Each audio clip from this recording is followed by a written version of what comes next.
आज तक ने तीखे सवाल पूछे सीमा हैदर से।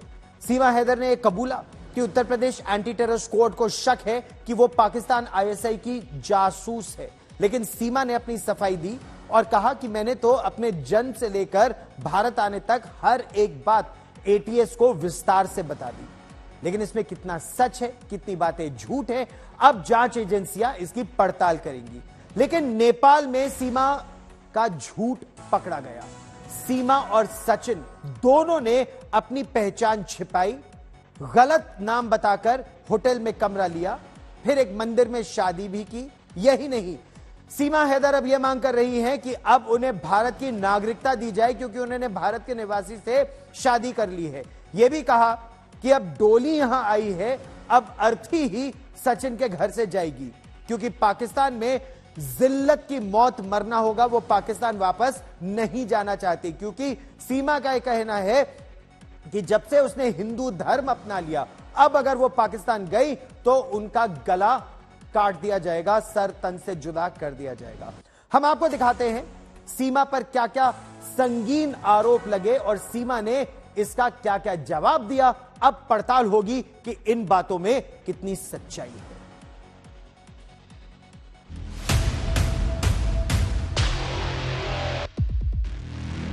अब प्यार किया है तो डरना क्या, अब तो देना ही पड़ेगा। मैं एजेंट नहीं हूं, मैं एक माँ हूं, एक मोहब्बत में आई हूं। अब मैं यहाँ की बहू, उनकी पत्नी हूं, तो ऐसा कैसे करेंगे? मेरा पीछे कुछ भी नहीं है। अब जिंदा मैं नहीं जाऊंगी, मेरी अर्थी ही जाएगी, ये भी मैं आज कह रही हूँ। अब यहाँ के कानून की मर्जी, जिल्लत की मौत दें या इज्जत की जिंदगी दें। 3 दिनों तक यूपी एटीएस की पूछताछ के बाद अपने घर लौटी सीमा गुलाम हैदर पहली बार आज तक पर एक्सक्लूसिव आई। हमारे संवाददाताओं से बातचीत में सीमा हैदर ने अपने ऊपर उठ रहे सवालों का सीधा और सधा हुआ जवाब दिया। सबसे पहले सुनिए सीमा हैदर की मदद भारत आने में किसने की। पाकिस्तान में कोई भी ऐसा नहीं है जो मुझे कहता कि हाँ तुम जाओ हिंदू बन जाओ, हिंदू से शादी करो। अगर किसी को पता पड़ता ना हमें इंडिया जाने का मेरा कोई है तो मुझे वहीं पर उड़ा देते। यहाँ तो आने की बात भी ना बाद में होती, या मुझे ये कहते कि तुम इसको वहां बुला लो। ऐसा होता अगर उनके दिल में ऐसा हो जाए, किसी को पता भी होता तो। किसी को पता नहीं था, हम दोनों को पता था। और मेरे एक दोस्त है, उनको ये पता था कि हम प्यार करते हैं, ये नहीं पता था कि मैं जा रही हूँ। पाकिस्तान की सीमा गुलाम हैदर 4 बच्चों के साथ बगैर वीजा भारतीय एजेंसियों को झांसा देकर नेपाल के रास्ते भारत में दाखिल हो गई और 15 दिनों तक किसी को भनक तक नहीं लगने दी। और अब सीमा खुद को भारत की बहू और सचिन की पत्नी बता रही है। अब मैं यहाँ की बहू, उनकी पत्नी हूँ, तो ऐसा कैसे करेंगे? मेरा पीछे कुछ भी नहीं है। अब तो रिक्वेस्ट ही करूंगी, अब जिंदा मैं नहीं जाऊंगी, मेरी अर्थी ही जाएगी, ये भी मैं आज कह रही हूँ। अब सवाल यही है कि सीमा ने आखिर अपनी पहचान क्यों छुपाई, क्यों कानून तोड़कर भारत में दाखिल हुई। सुनिए। मुझे यहाँ आना था और इंडिया का वीजा मुझे नहीं मिल रहा था, तो मुझे मजबूरन ऐसा करना पड़ा क्योंकि सचिन के बगैर वहाँ रहना मेरे लिए नामुमकिन था। पाकिस्तान मुझे छोड़ना था और इंडिया मुझे आना था, तो इसलिए मुझे झूठ बोलना पड़ा। मैंने सीमा हैदर का ये झूठ यूपी एटीएस की पूछताछ में भी सामने आया। अब सीमा और सचिन घर लौट आए, लेकिन सीमा पर आईएसआई एजेंट होने का भी शक है। एटीएस ने क्या पूछताछ की, सीमा हैदर से सुनिए। एटीएस ने लंबी पूछताछ की आपसे, सीमा जी, क्या पूछताछ की, कितनी देर? पूछताछ तो लंबी थी सर, 2 से 3 दिन तक पूछताछ रही है।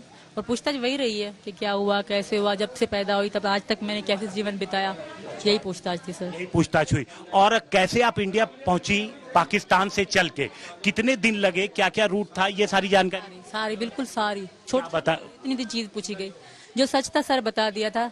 अब जो करेंगे वही करेंगे। यूपी एटीएस ने भले ही सीमा को आईएसआई एजेंट होने के सबूत अभी तक नहीं मिले, लेकिन यह तय हो चुका है कि सीमा ने भारत में धोखे से अवैध एंट्री की है। ऐसे में जब सवाल उसके पाकिस्तान भेजे जाने का उठा तो वो भावनाओं की ढाल बनाती नजर आई। आपको क्या लगता है जो अधिकारी थे, कितने अधिकारियों की टीम थी? अब मैंने गिने तो नहीं, बहुत ज्यादा थे जी सर। बहुत ज्यादा थे, महिला अधिकारियां भी नहीं होंगी? बिल्कुल बिल्कुल। क्या मतलब पूछताछ उनका बेसिक किस चीज पे आधारित? यही कि मैं किस वजह से आई, क्यों आई, यही वजह पूछने का। जी आपने अब आप आगे क्या देख रहे हैं, आपको क्या लग रहा है? अब मैं क्या कहूँ, कुछ भेजने की बात कर रहे हैं तो कुछ कह रहे हैं रखेंगे। अब यहाँ का कानूनी जो फैसला करेगा, मैं तो जाऊंगी तो मुझे मतलब मौत के मुंह में डाला जाएगा। तो अब यहाँ के कानून की मर्जी, जिल्लत की मौत दें या इज्जत की जिंदगी दें। सीमा अपने बचाव में एक के बाद एक कई डायलॉग मारती है, लेकिन उसका भारत आना सुरक्षा एजेंसियों पर भी सवाल खड़े करता है, लिहाजा मामला गंभीर है। अब ये पड़ताल की जा रही है कि सीमा ने पाकिस्तान से दुबई और नेपाल के रास्ते भारत का सफर और उसके सारे इंतजाम अकेले ही किए या उसका कोई मददगार भी है। एक नाम फहद अब्बासी का सामने आया, इस पर सीमा की सफाई सुनिए। आपकी मदद किसने की थी इस पूरे टेन्योर के दौरान जब आप इंडिया आई वहां से, पाकिस्तान से? मेरी मदद यूट्यूब ने की थी। यूट्यूब ने? किसी टूरिस्ट गाइड की भी मदद ली थी? नहीं नहीं, वो तो टिकट करते हैं, उनका काम है सिर्फ इंडिया, भारत, किसी हर पूरी दुनिया में जितने भी देश हैं, जो सैयद फहद अब्बासी भाई है, तो वो सबकी टिकट करते हैं। वो अपनी फीस लेते हैं, टिकट करते हैं। मैंने उन्हीं से टिकट करवाई है। इसका मतलब ये नहीं कि वो कोई हेल्पर था, कोई ऐसा वैसा किया, ऐसा कुछ मतलब। आपने उनसे पूछा नहीं किसी से कि मैं पाकिस्तान से बिना वीजा कैसे इंडिया जाऊंगी? नहीं नहीं, हम दोनों पहले मिल चुके हैं तो हमें पता थी कि क्या क्या पूछते हैं बॉर्डर पे। भारत में सीमा गुलाम हैदर ने अपनी उम्र 30 साल बताई, जबकि उसके पास से बरामद पाकिस्तानी आईडी कार्ड के मुताबिक उसकी उम्र 21 साल है। आखिर इसका राज क्या है? आज तक ने सीमा से इस पर सफाई मांगी। शनाख्ती कार्ड में मेरे पापा ने मेरी एज कुछ कम करवा के लिखवाई थी। इसका कोई इशू नहीं होता पाकिस्तान में, सबकी। मैं तो 6 साल कम लिखवाई, लोग तो 8-8 साल भी कम लिखवाते हैं। इसका कोई इशू नहीं होता। और रही बात जो बच्चों के कह रहे हैं, तो उनकी भी साल कम लिखवाई गई। ये सारी बातें मैंने शुरू से लेकर सबसे सच बताई कि भाई हकीकत में ये है और जो शनाख्ती कार्ड में ये है। इसका वहाँ पाकिस्तान में कोई मतलब नहीं होता कि आपने कम क्यों लिखवाई या ज्यादा क्यों लिखवाई।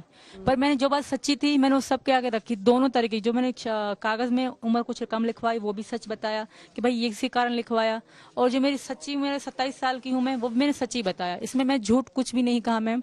और लोग ये कह रहे हैं कि सीमा ने झूठ कह दिया, खुलासा हो गया, कुछ भी नहीं हुआ। जो बातें ये आप कह रहे हो, खुलासा कर रहे हो, ये सबसे पहले मैंने बता रखी है। कानून को मैंने सारी सच्चाई बता रखी है। आप लोग खुलासा आप कर रहे हो, ऐसा कुछ भी नहीं है। सवाल सिर्फ उम्र का नहीं है। सीमा ने यह बात भी छिपाई कि उसका भाई आसिफ पाकिस्तान की सेना में है और उसकी तैनाती कराची में। आज तक के तीखे सवालों के जवाब में सीमा ने अपनी फौजी भाई को लेकर भी ये कहा, सुनिए। आपका अपना भाई पाकिस्तान की सेना में काम करता है?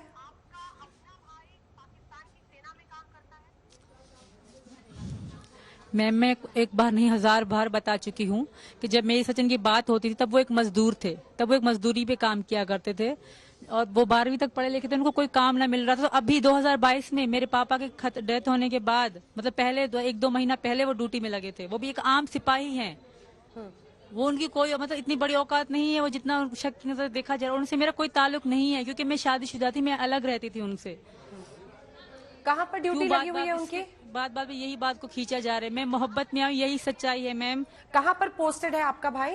वो पोस्टेड मतलब आपने कहा ना कि वो भारत की, पाकिस्तान की सेना में है, पुलिस है। कराची में पोस्टेड है? कराची में ही है। पाकिस्तान की सेना में है, कराची में है। कराची में पोस्टेड है जी मैम। वो कोई खास बड़े नहीं है, वो छोटे से सिपाही हैं जो अभी पक्के भी नहीं हुए। अभी 2 साल के बाद वो पक्के जैसे होते हैं, 2 साल के बाद होंगे।